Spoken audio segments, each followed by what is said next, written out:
This is Hollywood. Matías Bombal with you.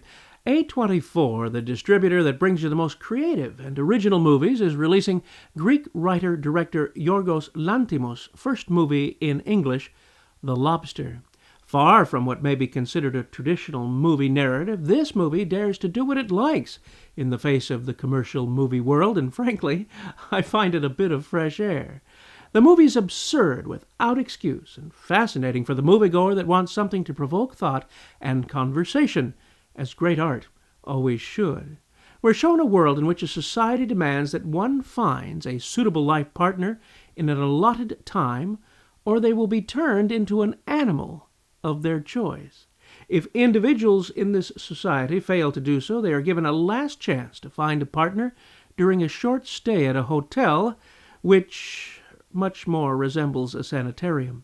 This is the last chance for anyone to find a partner, which may be a male and female or same-sex partnership, but as we find out early in the movie, a bisexual partnership is no longer an available option. David, played by Colin Farrell, has just been dumped and deserted by his female life partner and faces being turned into an animal before he is even able to grieve the loss of his last relationship. He's taken to the hotel where the management tells him what to expect.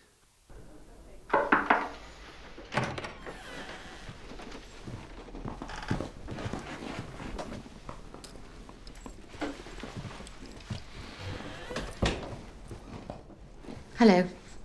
I'm the hotel manager and this gentleman is my partner. We'd like to welcome you. You're one of the lucky ones. You have one of our superior rooms, which means you have a view. Did you read the leaflet? Yes, I did. Very good. Now, the fact that you'll turn into an animal if you fail to fall in love with someone during your stay here is not something that should upset you or get you down. Just think, as an animal, you'll have a second chance to find a companion. But even then, you must be careful. You need to choose a companion that is a similar type of animal to you. A wolf and a penguin could never live together. Nor could a camel and a hippopotamus. That would be absurd. Think about it.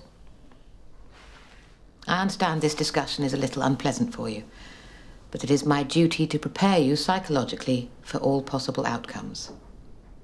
Now, have you thought of what animal you'd like to be if you end up alone? Yes, a lobster. Why a lobster?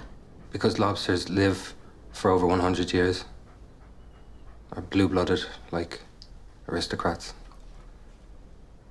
And stay fertile all their lives. I also like the sea. Very much. I water ski and swim quite well since I was a teenager. I must congratulate you. The first thing most people think of is a dog, which is why the world is full of dogs. Very few people choose an unusual animal, which is why they are endangered. A lobster is an excellent choice. You may clearly see this movie marches to its own drummer. The no-nonsense hotel manager you saw there was played by Olivia Colman.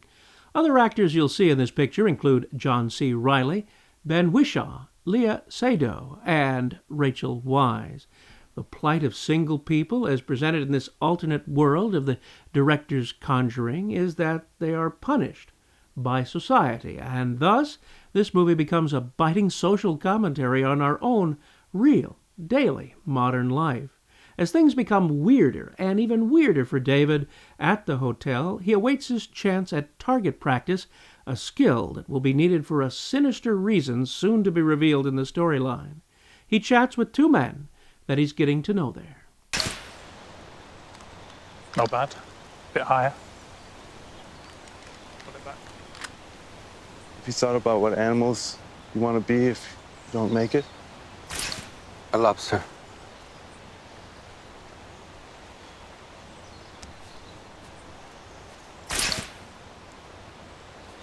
I'm going to be a parrot if I don't make it. Why don't you become parrots too? And then we'll all be together. You're a complete idiot. Picking one of the few animals that can talk when you have a speech impediment. You'll lisp, even as an animal. As for you, they'll catch you and put you in a pot of boiling water until you die. And then they'll crack open your claws with a tool, like pliers, and they'll suck out what little flesh you have with their mouths. You're pathetic, both of you. I'm not going to be turned into some animal. I'll come and visit you, though, with my partner. when we're walking together in some park, or when we're swimming in the sea, or when we're on one of our trips.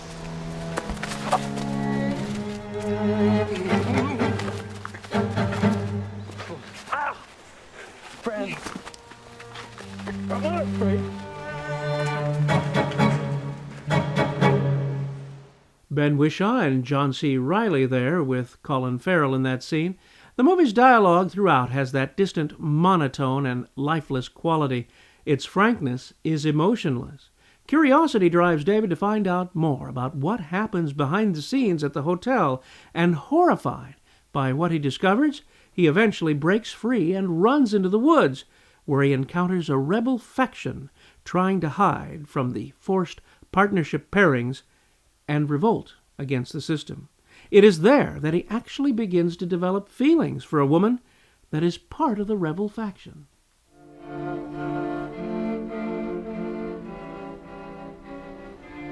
We've developed a code so that we can communicate with each other, even in front of the others, without them knowing what we are saying.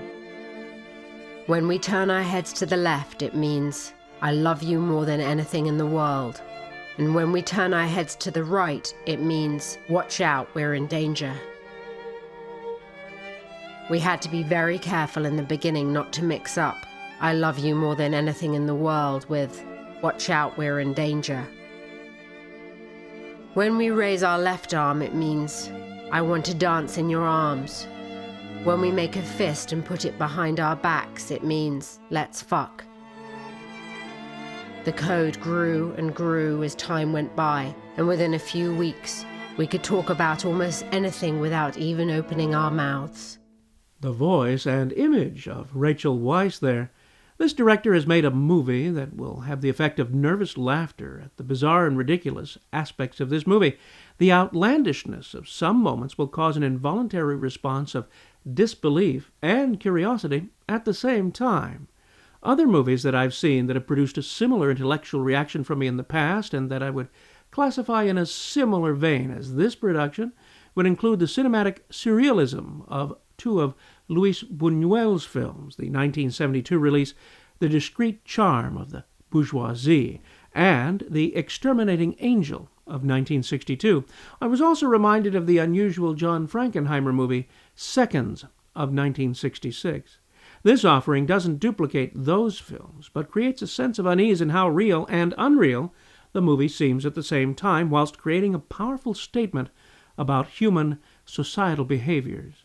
The use of music in the movie is remarkable, not only in selection, but in placement. A string quartet and a quintet by Alfred Schnittke, another by Shostakovich, and works by Beethoven, Stravinsky, Richard Strauss, and Benjamin Britten. This is not a movie for those wishing a light entertainment. This is cinema as art, with much to consider intellectually, to be followed by a lengthy discussion with your favorite movie-going friends. Some scenes may be very uncomfortable for some viewers. This is not a movie for children. I found it a brilliant social commentary. The Motion Picture Association of America has given this an R rating. This is your pal, Matías Bombal, bidding you a fond farewell.